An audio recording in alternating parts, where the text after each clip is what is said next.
जेठानी ले आई गांव वाली देवरानी। चालाकी ऐसी चीज है जो करनी सभी को भारी ही पड़ती है, लेकिन कोई समझे तब ना। आजकल लड़कियां ढूंढना कितना मुश्किल हो गया है।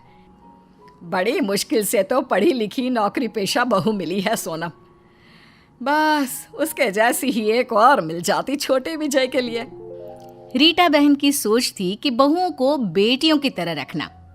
उन्हें अपने छोटे बेटे के लिए भी पढ़ी लिखी कमाऊ बीवी चाहिए थी, लेकिन क्यों भाभी, ऐसा क्या हो गया है? बेटे आपके सुंदर, घर आपका बड़ा, और सोच भी आपकी सास वाली भी नहीं है, तो क्यों नहीं मिलेगी बहू? और सोनम बहू को देखो कैसे राज कर रही है पूरे घर में। मैं अपने विजय के लिए भी सोनम जैसी नौकरी करने वाली बहू ढूंढ रही थी, लेकिन मुझे कोई मिल ही नहीं रही। काम करने वाली बहू? लेकिन भाभी ऐसा क्यों? क्योंकि आजकल के लड़कों को ऐसी ही लड़कियां ज्यादा पसंद होती है जो उनके कदम से कदम मिलाकर चले, अपने पति की बराबरी करे। कल को एक की नौकरी ना रहे तो दूसरा सहारा बने। जेठानी जो मन में सोचती है कि भाई छोटी भी नौकरी पेशा आ गई तो घर का काम कौन करेगा, उसे देवरानी नहीं बस एक नौकरानी की तलाश थी। अरे कैसी बात कर रही है माँ, मैं तो नौकरी पेशा होकर पछताती हूँ। वो भी आ जाएगी तो कैसे घर का कामकाज होगा? अरे मेरे लिए तो ऐसी बहू भी चलेगी, लेकिन क्या मेरे विजय को ऐसी बीवी चलेगी? मेरा क्या है, आज हूँ कल नहीं। अरे भाभी क्यों नहीं, बहू सही तो बोल रही है। और वैसे भी लड़कों को ऐसी ही लड़की ज्यादा अच्छी लगती है जो घर परिवार देखती है। बाकी विजय तुम्हारा राजी रहे, पैसे की कमी थोड़ी ना है जो बहू का मुंह देखना पड़े। लो जी, जेठानी की चाल तो कामयाब हो गई। वो समझ जाती है कि अब तो उसका ही राज चलेगा, क्योंकि जैसा वो चाह रही है वैसा ही हो रहा है। लेकिन ऐसी लड़की भी कौन सी आसानी से मिल जाती है। आजकल तो लड़कियों को भी माँ बाप लड़कों की तरफ बढ़ाते हैं। शादी के वक्त ही पूछ लेते हैं कि भाई हमारी लड़की की नौकरी तो नहीं छुड़वाओगे ना? क्यों बहू, भूल गई तेरे पापा ने क्या कहा था? माँ जी उसकी चिंता मत कीजिए, देवर जी के लिए एक सुंदर और घरेलू बीवी ढूंढने की जिम्मेदारी मेरी। कुछ दिनों बाद हाँ माँ जी, वो तो पापा थोड़ी ज्यादा ही सोचते हैं, नहीं तो कौन पिता नहीं चाहता कि बेटी ससुराल में काम करे, सास की सेवा करे। वैसे माँ जी मुझे अपने देवर जी के लिए एक सुंदर सी देवरानी मिल गई है। अच्छा, मुझे भी दिखाओ, मैं भी देखना चाहती हूँ कि क्या देखा है तूने अपनी देवरानी में। वैसे बात तो सही है, घर में भी तो कोई रहना चाहिए। घर दिन में ना काटने को दौड़ता है। जानती हूँ माँ जी। देखिए ये है रूपाली, ये एक छोटे से गांव से है, बहुत ही सुंदर सुशील है, एकदम घरेलू टाइप। अरे मैंने तो सुना है कि पूरा मोहल्ला उस लड़की के गुणों की तारीफ करते नहीं थकता। अरे शादी हो गई ना देवर जी की तो राज करेंगे इसके साथ। हाँ। जेठानी सास को फोटो पकड़ा देती है। फोटो देखकर हाँ सुंदर तो बहुत है, बाकी मिलकर ही पता लगेगा कि क्या करती है, कैसी है। और फिर विजय को भी तो पसंद होनी चाहिए ना। तो माँ जी आप कहे तो कल ही इनके घर चलते हैं, लड़की को भी देख लें और विजय भैया भी बात कर लें, और विजय भैया को मैं बता दूं। हाँ हाँ क्यों नहीं, अब तुझे जेठानी बनना है, तू तो घर का सब जानती है, तो देख ले, जो सही लगे कर ले, ठीक है। शाम को देवर से, देवर जी ये देखिए कैसी है ये लड़की, कैसी लगी? माँ जी को तो बहुत पसंद है। देवर फोटो देखता है, उसे लड़की गंवार सी लगती है। नहीं भाभी ये नहीं, इसे मैं सोसाइटी में कैसे अपने साथ खड़ा करूँगा? नहीं नहीं नहीं नहीं। जेठानी को अपनी सत्ता हिलती सी दिखती है। वो सोचती है कि अगर देवर ने कोई अपनी पसंद की लड़की खड़ी कर दी तो क्या होगा? घर बाहर का काम कर करके उसका तो जूस निकल जाएगा। ये सोचकर वो जोर से चिल्लाती है, नहीं नहीं देवर जी, आप ऐसा नहीं कर सकते। देवर हैरान, अरे किया क्या बेचारे ने? क्या नहीं कर सकता? अरे क्या सोच रही है भाभी? गरीब लड़की जिसने आपकी फोटो देखते ही आपको देवता माना, आपसे तो वो मन ही मन शादी भी कर चुकी हैं।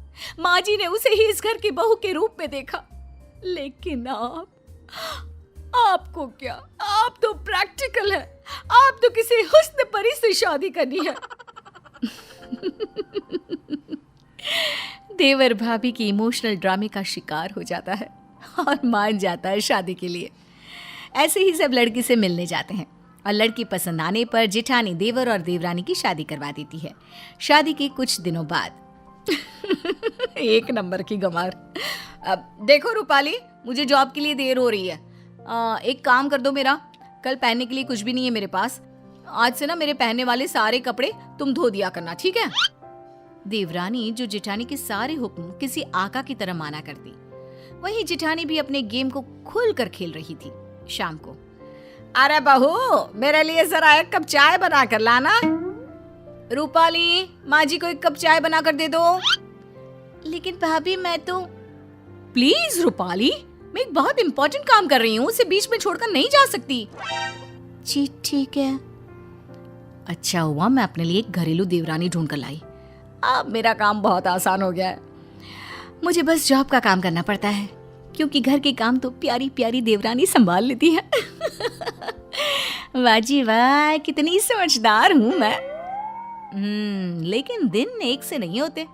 जो नया होता है वो एक दिन पुराना हो जाता है और वो रंग सामने आता है जो उसका असली रंग होता है। और फिर, रूपाली, जरा मेरा फोन पास करना।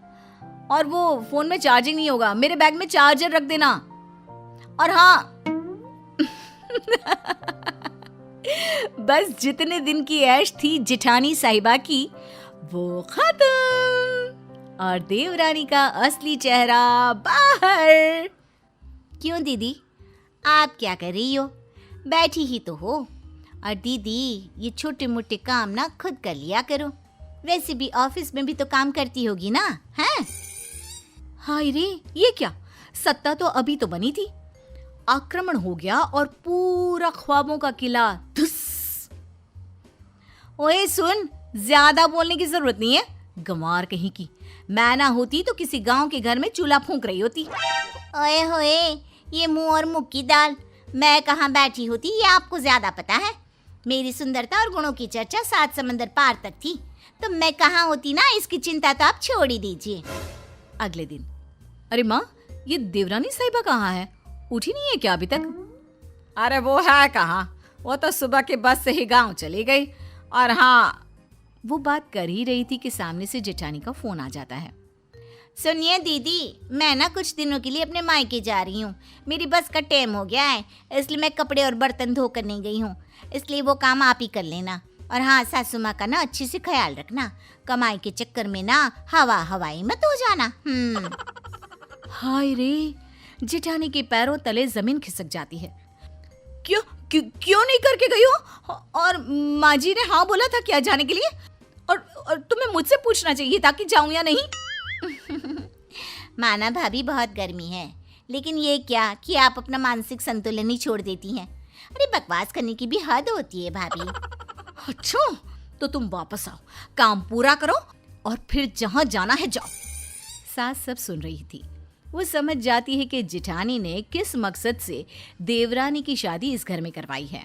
फिर एक रोज जब देवरानी वापस आती है तो, माँ जी, मेरे ना होने पर लग रहा है कि नाश्ता खाना आपने सब छोड़ दिया था। कैसी पतली हो गई है इतने दिनों में। अरे कौन देगा मुझे खाना, वो तो नौकरी करती है।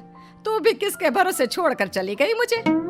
अरे क्या करती माँ जी, माँ की तबीयत खराब थी ना तो गई थी, वरना नहीं जाती। वैसे भी ना माँ जी, भाभी को भी अब थोड़ा काम करना चाहिए। हम कौन सा उनके पैसे रखते हैं, अरे घर उनका भी तो है ना। ये बोलकर गांव से सफर करके जो लड़की आई, वो तुरंत सास को खाना देने के लिए किचन में घुस गई। तभी जेठानी, अरे आ गई हो तो चाय भी बना दो, और हाँ, खाना थोड़ा जल्दी कर दो, मैं पैक करके भी ले जाऊंगी। सास को गुस्सा आता है। देख बड़ी बहू, तुम दोनों ही मेरी बहुएं हो, छोटी ही काम करती रहे ये ठीक नहीं। अरे तो मैं क्या करूं, मैं कमाती हूँ, मैं घर का काम नहीं कर सकती? ये इस गंवार से करवाओ, वैसे भी घर के काम तो छोटे लोग ही करते हैं। तभी देवरानी आ जाती है। माँ जी, आप ना परेशान ना हो, मैंने शाम के खाने के लिए एक छुट्टी लोग जैसी नौकरानी रख ली है। सुबह का मैं बनाऊंगी और रात का या तो भाभी या तो वो नौकरानी। और नौकरानी के पैसे तो भाभी ही देंगी ना, क्योंकि वो कमाती जो है। सास को बहू का आइडिया तो अच्छा लगता है, लेकिन जेठानी वो अब शाम का खाना बनाती है, क्योंकि पैसे वो भी औरतों के पर्स से निकले। अरे ना जी ना।